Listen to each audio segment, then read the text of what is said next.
is Chris Best with the Gaddy Law Firm. I have the great pleasure of representing Dr. Bryce Cleary in a civil case that at its heart concerns the ethics and the moralities involved in the creation and dissemination of human life. This case involves a medical institution and its fertility clinic that made promises to act responsibly and ethically, but ultimately broke those assurances with a zero regard for the future impact on real lives. Specifically, to the life of one of their own medical students. In 1989, Dr. Cleary was 23 years old and admitted to his first year of medical school at Oregon Health and Sciences University. He and all of his other male cohorts were solicited and encouraged by the fertility clinic to become sperm donors. There were two reasons why they were solicited. One was to help infertile couples conceive children, and the other was for groundbreaking research in the field of fertility at that time. Only after OHSU assured young Dr. Cleary that no more than 5 offspring would be born from his donations, and that all of those offspring would be born on the East Coast, did Dr. Cleary agree to donate his sperm for fertilization purposes. Rightly so, Dr. Cleary had no way of knowing whether or not OHSU had fulfilled those obligations and those promises until recently. So can you imagine his shock when, after 30 years, Dr. Cleary recently received the revelation that no less than 17 children have been born from his donations, all of which occurred here in the state of Oregon in the Pacific Northwest. In that discovery, his life and the lives of those in his custodial family were forever changed. OHSU committed fraud on Dr. Cleary and then profited from ignoring that agreement. The implications of this unethical breach by the very institution that was paid to educate future doctors in best care practices is emotionally staggering for Dr. Cleary. As a father, as a physician, and of course not to mention to his family and to his now discovered offspring. Allison Alley is here with us today, bravely coming forward to meet her biological father.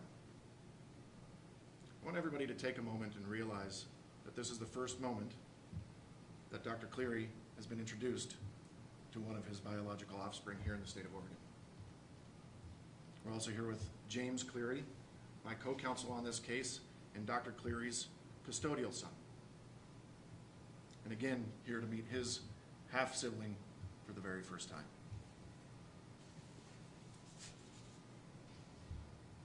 To the ethics on the creation of human life, there are important reasons why Dr. Cleary was insistent in obtaining the assurances that were made by OHSU. It would virtually eliminate the chances of the children born of his donations and his own future born children from unwittingly engaging with one another, whether romantically or platonically or merely incidentally. Yet we know that has happened, the entire extent to which will never be knowable. And that thought plagues Dr. Cleary now. Technology and advancements in genetics have brought us into a different era. The veil of anonymity enjoyed by donors can now be lifted. Ms. Alley can explain this better, but simply put, Ms. Alley was able to deduce Dr. Cleary's identity using information given to her by OHSU and then finding a genetic link to Dr. Cleary through the website Ancestry.com. Ms. Alley's investigation and suspicion that Dr. Cleary was her biological father was ultimately then confirmed when Dr. Cleary himself submitted his DNA to Ancestry.com. Dr. Cleary received a notice from Ancestry that his results were available, and he suspected, and the reason for his donation was to obtain generalized genealogical information about his family lineage, his countries of origin, so to speak. He was surprised to find that when he logged into Ancestry.com, he was actually connected to several biological children with names he did not recognize. Following that matching, one of his biological children was able to contact him by email. That email led to contact with Ms. Alley, and through their communications, Dr. Cleary learned for the first time that all of these children have been born from his donations, all of whom were born within the state of Oregon and the Pacific Northwest. Now, Dr. Cleary, I'd like to start with you. Dr. Cleary has prepared a statement for you all today. Thank you. Before you do that, you just need the mics over.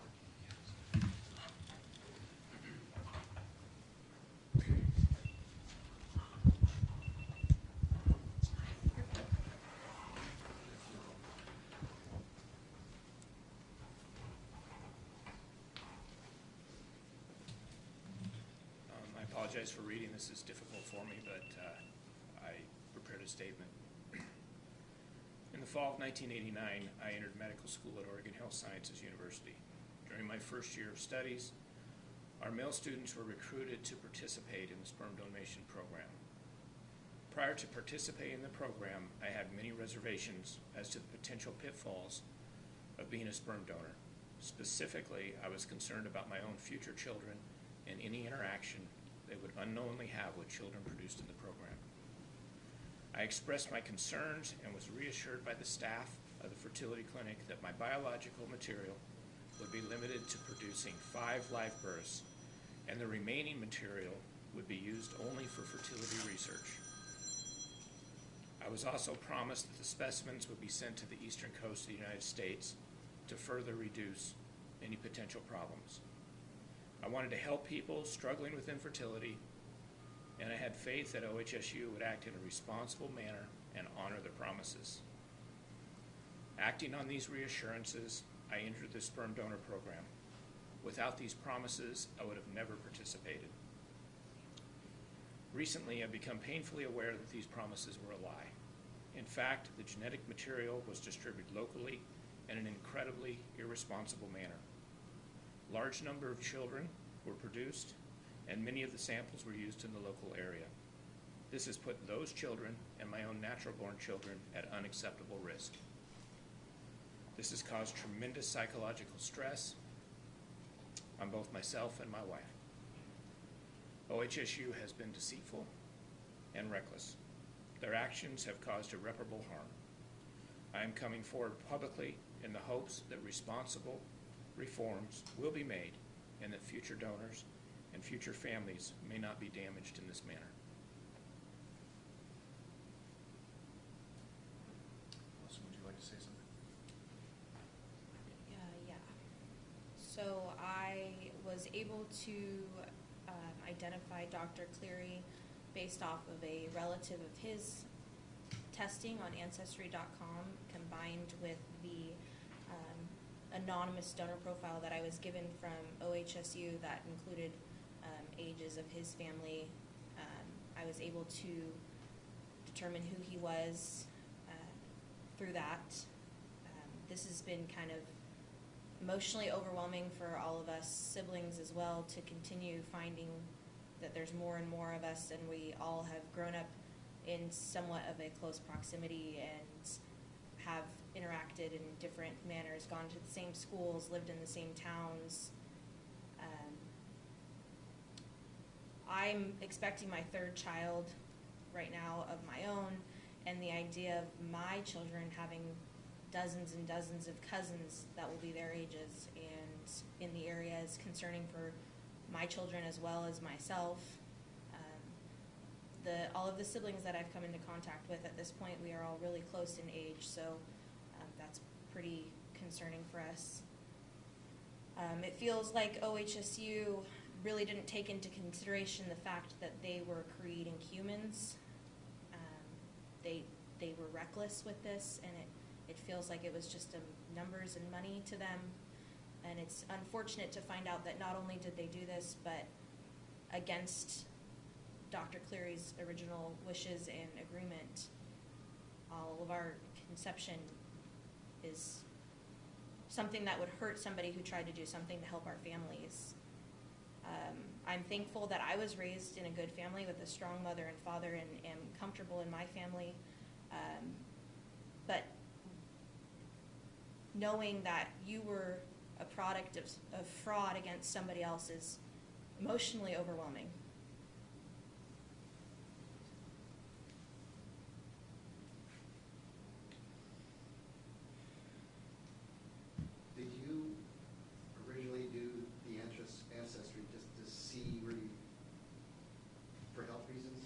I actually tested with a different site first and matched with siblings on there, and knew that testing with Ancestry would widen the database for DNA matches with siblings. I have a good relationship with a lot of my donor siblings, and we were just interested in to see how many there were out there, and it's a number that continues to grow. What year did you first start finding out who your donor siblings were? 2015. Since then, I've made contact with 6 others, all from right here. So, Dr. Cleary, what was the policy and your understanding of the policy at the time of the donation? I was absolutely guaranteed that there would be a maximum of 5 children produced, and that those specimens would be sent to the East Coast. and when I obtained my information from OHSU, I was told that they could not give me an exact number of births that had come from my donors' donations, but that my donor had been capped and had at least 14 births in this region, and that there were exceptions to those caps, such as parents with children from that donor could use the same donor again, which we know has happened, and also that all of those live births were self-reported. Mothers were inseminated with the donation and never followed up with to find out if there was a child. They had to call in themselves and let the clinic know that a pregnancy resulted from that. So if a mother did not report it, those children would not be one of the counted 14. So you really don't know. No. I have no idea. How do you feel as a dad? Just, I mean, you have your 4, you raise those, and I think it's normal that I'm a dad too. Just kind of have that obligation. When you realize that it's extended by another 17 at least, kind of, I guess, fatherly duties. Kind of, how do you deal with that? It's overwhelming. I don't. Dr. Cleary has struggled substantially on what obligation he owes to these children who have now been discovered and are contacting him. That's one of the major facets that has also caused a rift within his own family. Can you address that? When I first found out, it was very difficult for my wife. She was concerned, excuse me, knowing how I feel as a father and how important it is to me, she was very concerned about me being emotionally involved with donor kids. And at the time, I had no idea of the scope, and I thought, this is going to be fine. And then at some point, I just had to say, this is crazy. I can't be emotionally invested in all these people, and it's been very difficult. Can you describe how this meeting was here today, meeting obviously for the first time, and for all 3 of you, really? She's an amazing young lady. It's been great to meet her. It's difficult, and I worry about her kids, and I worry about what this has put her through. I mean, it's obviously a very emotional thing. I feel for Dr. Cleary, and I understand his frustrations and his emotions towards it. I can't, I can't imagine waking up with this burden and learning this. Like I said, I'm very thankful to have a very strong family and have been raised with an amazing mother and father figure. But meeting Dr. Cleary, I can't imagine what he's going through also. Do you want a relationship with Dr. Cleary or with any of the other siblings that you just recently found out about? I originally, when I went into looking for siblings or looking into the situation, I was looking for siblings. I was raised by my mother's only child, so the idea of having siblings was really exciting to me, and the whole donor aspect to it was not really of interest to me. And even when I contacted Dr. Cleary, letting him know that this was what happened, and this is the information I have. I started that email by saying, I'm not in a place in my life where I'm looking for any sort of relationship with you. I don't feel that Dr. Cleary signed up to be a father to all of these children, so I'm definitely not looking for any sort of that relationship from him, but I feel for him significantly. What's it like to meet your siblings, or being an only child? Are you finding that you have commonalities? Oh yeah, it's fun to see people who look like you. We all look a lot alike, and we have a lot of the same mannerisms or things like that. I become close with some of them. I don't expect to have a close relationship with 17 plus. I'm sure that as more come out, that relationship will get diluted. But the first sibling I found we're extremely close, and we've vacationed together and spent time together. You had said in the lawsuit that it's possible you may have treated her contaminants. Do you know if that's for sure or just because of close proximity? But the close proximity and the unknowable number is worrisome.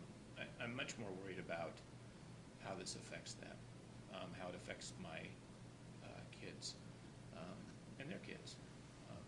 It's just, even if you're unknowingly part of something that's just incredibly irresponsible, you feel an obligation, and you feel it's very difficult. This is my school, I never imagined being in this situation. Not knowing your profession, are you allowed to treat your children as a doctor? You try not to. Okay. I'm a family practice physician, and you try not to because you're emotionally involved, and it's probably not ethically if it's something serious. And how much worse is it if you later find out your situation and that you're a donor and come to find out that that's the doctor that's been treating you? I can't imagine that would be a very comfortable situation by any means. Doctor, Allison, can you describe a little bit about your childhood, your age, where you live now, where you grew up and where you live now, what you do for a living? I am 25 years old. I was raised in a traditional household with a mother and father in Vancouver, Washington. I was conceived at OHSU and born here in Portland, Oregon. And I was raised in Vancouver. I had a great childhood. My parents were phenomenal. I did not learn that I was donor conceived until I was 20, when I started asking questions to my parents about my father that I was raised with having health issues and the potential of those things being passed on to my children. And my mother let me know that that was not a concern.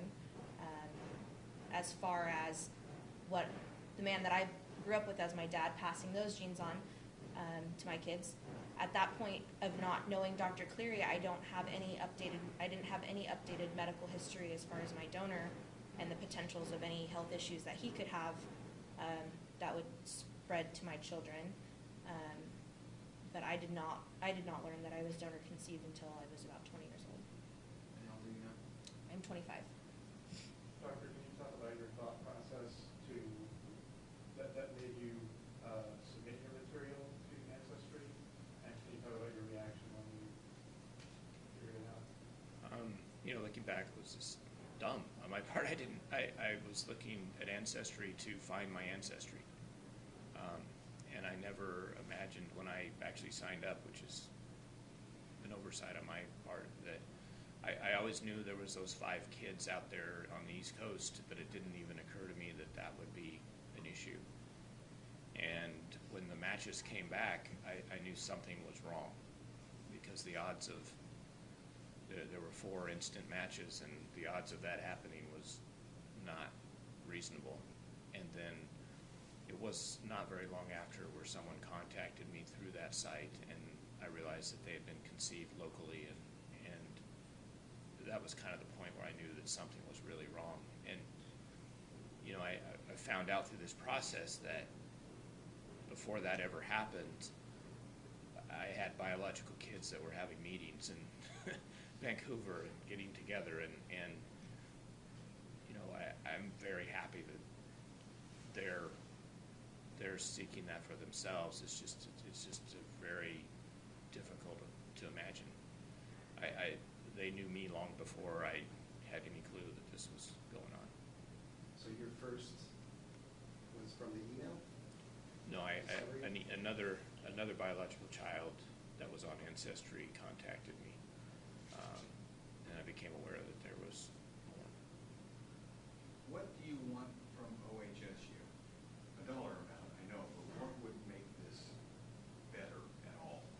I want this not to happen to people. I want them to change. There needs to be some sort of regulation. You know, it can't be that hard to go out and find healthy donors. But the idea that you can produce that many children from one donor and throw them all in the same region, and then to have the mothers self-report. I mean, there could be a huge number of kids out there, and there's got to be some sort of reforms. You know, I can't control an industry, but I can sure stand up and say this isn't cool. You can, you know, I want every couple that needs a sperm donation to be available, but I want it to be responsible, and this was irresponsible. Dr. Cleary, do you feel like they used your sperm, like by advertising it because you were a medical student? Did they tell the mothers that you were a medical student? Yeah, I don't have all that information on what they told each mother. I know that has been a thing with fertility clinics. I imagine that was part of the deal. You also mentioned this is overwhelming, and you're obviously sorting through a lot about as far as relationships with these 17 kids or what sort of obligations you might have. Has the thought crossed your mind? I mean, I'm trying to understand what you're thinking, that maybe someone will contact you and they'll be having trouble in their life, or will you feel responsible? Is that what you're trying to sort through? Like maybe they need emotional support or money, or yeah, they don't have any family and they're looking for a relationship, or have those things crossed your mind if they're not doing well in life? Yes. There's so many things to consider. You know, I consider myself first and foremost a dad to my kids. My kids are very important to me, and I, for better or worse, spend a lot of time thinking about how they're doing and trying to help them, you know, be responsible adults. I mean, it's just a huge part of my life. And I know that ethically maybe I'm not responsible for anything, but I would feel like I'm not doing my job if I don't bring this forward, because the right thing to do is to get somebody to stop doing this sort of thing. I'm concerned about Allison's babies and what they're going to have to worry about with that many kids in the picture. And I have a moral responsibility to try and make sure that doesn't happen. How are your children doing? I know you're working through a lot yourself, but how are your children that grew up with you doing? They're doing great. I think that they've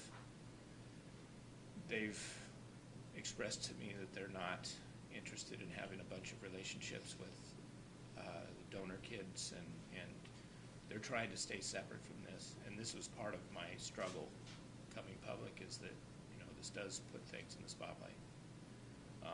But again, if you don't say anything, you're part of the problem. Right, and James is here, and he could maybe talk about that firsthand. Yeah, from our perspective, you know. Sorry.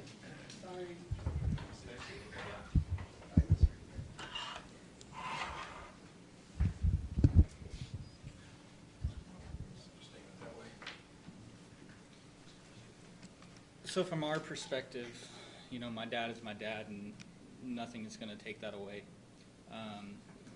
I don't want to speak on behalf of all my siblings, but I can say that our concern is for our dad, because he's been put through an emotional ringer that no one should have to deal with. And I'm in a position, you know, as an attorney, that I can advocate for him in this instance. But if I wasn't in that position, if we didn't know how to handle this, it just may never have come forward, and we may never have been able to help other people. I'm very thankful for Chris and his work on this, but from my perspective, it's just we need to bring OHSU to justice and to understand that they were just turning this into a profit while this is my dad's life, this is Allison's life, this is her kids' lives. I've spent hours in conversation with my dad about what happens if somebody comes and says, I need a kidney. Is he obligated to give him a kidney? Am I obligated to give him a kidney? Are my siblings obligated to do that? And I know there's no legal obligation to do that, but morally, are we obligated to save a life if we can save a life?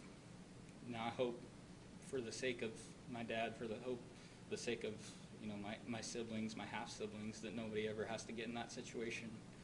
But if we did, I can't sit here and tell you I know how we would handle it, how he would handle it, and what that would do to our family. We hope we never have to go there, but it's always going to be in the back of our mind. Doctor, how many other donor offspring have you met personally? Is Allison the first one? Allison's the third one that I've met personally. Third? Allison's the third one I've met personally. That's fine. I've been in contact by email with one others. I really tried, once I found out the scope of this, I've tried not to communicate with folks. And that's difficult as well. And can you talk about, there's a Facebook group, there's a reunion coming up, can you talk about it? There was some mention of that in the lawsuit, is that right? I believe that the mention of that is talking about previously the half-siblings who've met up. A lot of us have met. A lot of us have gone to different places to meet up as a few of us. We conversate in a Facebook group chat kind of between us, and like I said, those are real relationships at this point with my half-siblings, and kind of as when one gets introduced, we have this weight of letting them know the situation they're in. Every time a new sibling comes out, they don't understand how many there is of us, and so maybe they just found out they're donor conceived and they look for information and they find it and they find all of us. And I think that as that happens, each child is going to continuously go through this shock process of realizing how many there are. So this has been a gradual thing, not? Yeah, one at a time, one at a time. Starting in 2015, correct? Correct. Okay. Yeah. When's the last time you found a sibling? Just a few months ago. Allison, it's starting in 2015 for you. Dr. Clary, it was March 2018 when you discovered you had Yes. children through sperm. Has there ever been a case like this before that you? We aren't aware of any case like this in the United States. Doctor, can you talk about your feelings that make you not want to communicate with too many more of your offspring? Is it just overload, or what's the? I think that I want to respect their privacy, and that was another big consideration with this. The last thing I want is for someone to be outed as a donor kid, and I don't want to complicate any of their lives. I want them to get great lives, and so that's been a big battle as to even proceed with this lawsuit. Is do you by making it public, do you cause people to lose their privacy? Do you cause people to have a sense that I'm sorry that they were born, and that's not true. But what's true is that this was a deception and this was fraud, and I don't know if it continues today. I don't know. As far as I can tell, there really aren't a lot of regulations. There's just fertility clinics do what they want to do, and they're messing with people. They're messing with people's lives. I'd like to just mention really quickly that both Dr. Cleary and his attorneys have been really respectful to all of us as far as what involvement we would like to have, and if we were even comfortable doing this. And some of my siblings have chosen not to participate or have any involvement in it, and they've been extremely respectful of that as well. So, I appreciate that from him, and him pursuing this against OHSU and giving us the option whether we're going to be known as those children in the process. Allison, have you considered joining the lawsuit or filing your own lawsuit? I mean, you had said earlier that it affects your children. My concern in this whole situation is just that it's wrong, and that hasn't been anything that I've considered or talked about. This is just before I knew that Dr. Cleary was told something that wasn't done. This was a shock for me and for my siblings to know how many of us in the same area there were in general, and then learning that this was not what the donor intended, adds a whole new layer to that. But at this point, I mean, if there's something needs to be done and something needs to be changed, and I'm happy to say something, to say something about that, if I can help make a difference with that, Dr. Cleary, can you tell me, you have 4 children. Can you tell me their ages? I have 3 sons that are biologic. They're 26, 25, and 21. And then I have an adopted daughter that's 20. And how old are you? I'm 53. Forgive me if this is too private a question. Did your wife know that you had donated sperm? After my first year of medical school, I met and got engaged to my wife. I'm divorced. I'm my first wife. And while we were dating, I told her about this. And she had the same concerns I did. And she was okay with the fact that it was just 5 kids. It was just the East Coast.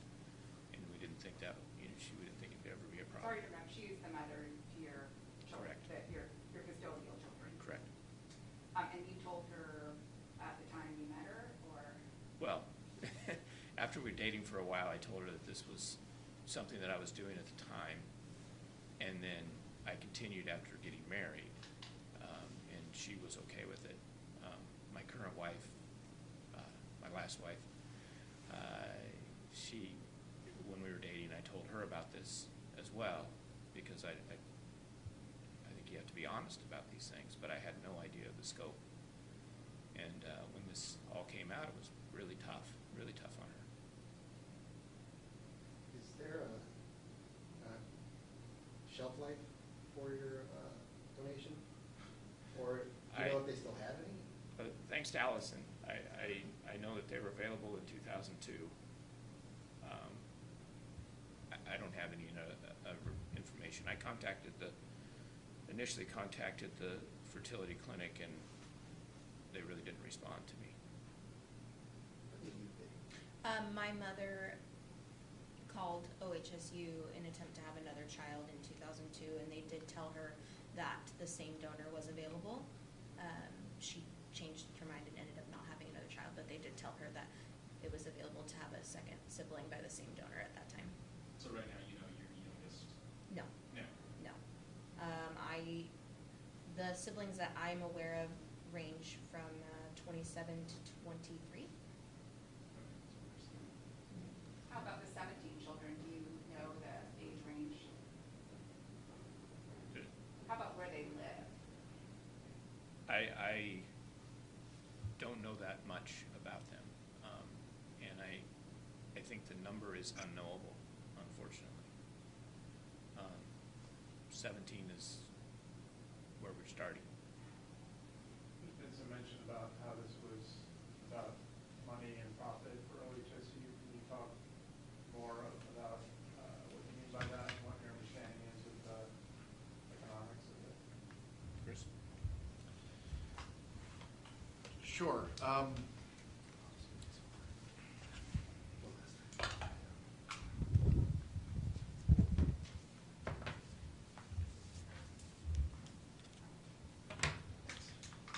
we're not intimately familiar with exactly what OHSU is charging for fertility treatments with Dr. Cleary's sperm for artificial insemination.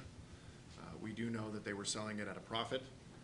Certainly Dr. Cleary was paid a very small de minimis amount for his donations throughout the duration of that he was donating. What he was promised was that he would be supplying donor sperm until 5 children were born, at which time he would revert to research purposes. And as I said before, the research that was being done at OHSU's fertility clinic proved quite critical to the fertility treatments that we have available here today, which is ultimately what led Dr. Cleary to be motivated to donate in the first place. We don't have exact figures at this time.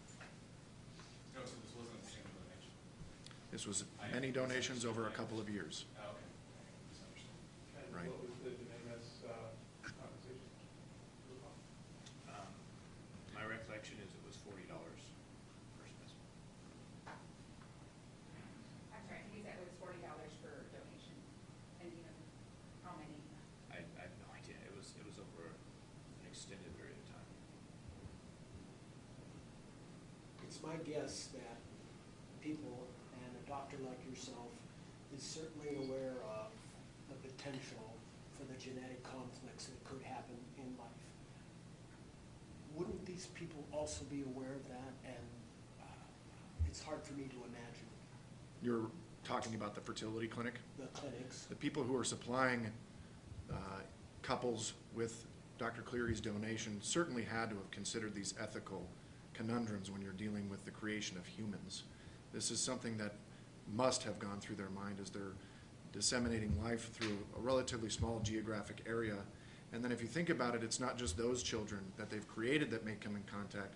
It's the exponential increase of children that will come in contact with each other as grandchildren and great-grandchildren are born, creating the very real opportunity for people to intermingle with one another in ways that, as a society, we simply wouldn't want relatives to intermingle. What happens next legally with the lawsuit? You wait for a response from OHSU, Well, where do you go? We'll wait for OHSU's response. We've got some additional investigation to perform. We're going to be asking them for some documentation regarding the policies and procedures that were in place at the time that Dr. Cleary was donating his sperm. I think at this time we'll have no further questions. We thank you all for being here today. Yeah. Yeah,